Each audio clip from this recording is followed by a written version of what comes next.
कभी तुम्हें किसी अजनबी को देखकर ऐसा महसूस हुआ है कि वो तुम्हें देख नहीं रहा, तुम्हें महसूस कर रहा है, जैसे उसकी आंखें तुम्हारे भीतर के उस हिस्से को पढ़ रही हों जिसे तुमने खुद से भी छुपा रखा था।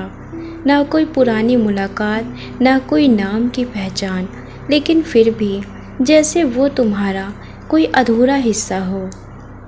कई लोग इसे कोइंसिडेंट कहते हैं, कुछ इसे सोल कनेक्शन, पर एक नाम ऐसा है जो सबको नहीं पता, सोल मिरर। एक ऐसा आईना जो किसी और के भीतर छुपा होता है, पर जब वो सामने आता है तो तुम्हारी आत्मा कांप उठती है।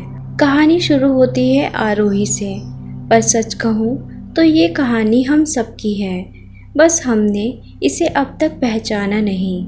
आरोही एक शांत लेकिन भीतर से उथली लड़की थी, जिसे अक्सर लगता था कि उसकी भावनाएं कोई नहीं समझता। वो हंसती थी, लेकिन उसके अंदर हमेशा एक गहरी आवाज़ चलती थी, क्या कोई है जो सच में मुझे समझ सकता है? और फिर एक दिन उसकी नज़र एक अनजान लड़के से मिली। कोई बातचीत नहीं हुई, कोई हाय, कोई हेलो भी नहीं, बस उसकी आंखों में कुछ था जैसे आरोही का खुद से सामना हो गया हो। उस एक नज़र में उसे अपनी ही उदासी, अपनी ही खोई हुई मासूमियत दिखी। वो लड़का कोई प्रिंस चार्मिंग नहीं था, ना कोई रोमांटिक कहानी शुरू हुई, लेकिन जो हुआ वो था एक चुप रिश्ता। आरोही उसकी आंखों से खुद को देखती थी। जब वो चुप होता, आरोही का मन बेचैन हो जाता। जब वो मुस्कुराता, आरोही को सुकून मिलता। ये कोई इश्क नहीं था, ये एक आत्मिक दर्पण था। सोल मिरर क्या होता है? सोल मिरर वो इंसान होता है जो तुम्हारे हर लेयर को महसूस कर सके, तुम्हारी रोशनी के साथ तुम्हारी परछाई को भी। वो तुम्हें तुम्हारी ही नज़रों से दिखाता है, पर इस बार बिना झूठ, बिना डर के। कभी कभी ये रिश्ता तोड़ देता है, कभी जोड़ देता है, लेकिन हर बार ये तुम्हें बदल देता है। आरोही को जब समझ आया, ये कोई आम मिलन नहीं था, ये एक यात्रा की शुरुआत थी। उस दिन के बाद आरोही ने खुद को देखना शुरू किया। पहली बार आईने में देखते हुए वो सिर्फ चेहरे को नहीं, अपने भीतर की टूटन, छुपे हुए जख्म और अधूरी कहानियों को भी देख रही थी। उस सोल मिरर इंसान ने उसके भीतर की पूरी किताब खोल दी थी, जिसका पहला पन्ना भी उसने कभी खुद से नहीं पढ़ा था।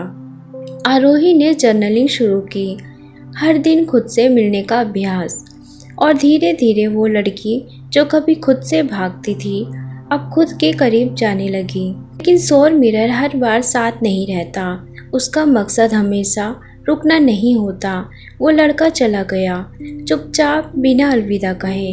आरोही टूटी नहीं, क्योंकि अब वो जानती थी वो उसके जीवन में इसलिए आया था ताकि वो खुद को देख सके, खुद से प्यार कर सके। सोल मिरर किसी एक इंसान का नाम नहीं है, वो एक अनुभव है, एक झलक जो तुम्हारे अस्तित्व को हमेशा के लिए बदल देता है। आरोही के पास अब शब्द नहीं थे, लेकिन उसकी आंखों में गहराई थी। जब जब वो अकेली होती तो कोई अदृश्य साथ उसका हाथ थामे रहता, जैसे उसकी आत्मा को समझने वाला कोई हर बार उसे याद दिलाता, तू अकेली नहीं है, तू अब खुद से जुड़ चुकी है, और यही असली रिश्ता है। अब आरोही को किसी और की नज़र में खुद को देखने की ज़रूरत नहीं थी। अब वो अपने भीतर के आईने से जुड़ चुकी थी, जिसमें हर दिन उसकी सच्चाई, उसका साहस और उसका प्रेम दिखता था। उसने जाना, सोल मिरर बाहर से आता है, लेकिन तुम्हें खुद के भीतर झांकना सिखाकर चला जाता है। क्या तुम्हें कभी ऐसा इंसान मिला है जिसे देखकर तुम्हें लगा हो कि ये मैं हूँ, बस एक और रूप में, जिसके सामने तुम्हें कुछ छुपाने की ज़रूरत ही ना पड़ी हो? अगर हाँ, तो हो सकता है वो तुम्हारा सोल मिरर हो, और अगर नहीं, तो जब तुम खुद से सच्चे हो जाओगे, वो आईना अपने आप सामने आ जाएगा। सोल मिरर तुम्हारा हमेशा साथ नहीं देता, लेकिन तुम्हारे भीतर हमेशा कुछ छोड़ जाता है। एक बदलाव, एक जागृति, एक आत्मा की पुकार। आरोही अब अकेली नहीं थी, वो जान चुकी थी वो खुद ही अपनी सबसे सुंदर कहानी है। हर आत्मा का एक प्रतिबिंब होता है, पर जब वो सामने आता है तब सवाल ये होता है कि क्या तुम्हारा सोल मिरर है? क्या तुम खुद को देखने के लिए तैयार हो?